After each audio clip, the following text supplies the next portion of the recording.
Mbetet ndoshta rasti më unik që një rrugë nacionale e ndarë në dy pjesë të ketë në mes një shtëpi banimi.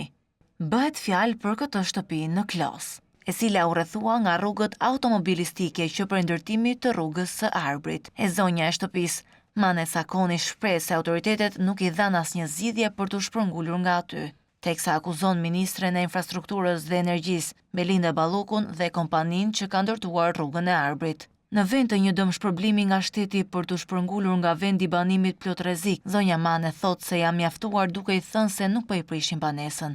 Tu, si, a linjet shtëpia me disë rrugëve, me njerëz mrena, me fëmijë të vegjël.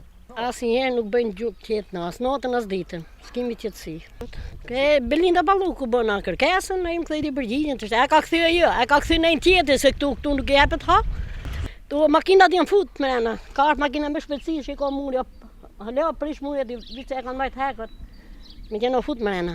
Kryefamiljarja Mane Sakoni u bën apel institucioneve që ta zgjidhin problemin e saj, pasi jeta e të gjithë familjarëve është në rrezik të madh nga dy rrugët që i kanë rrethuar banesën.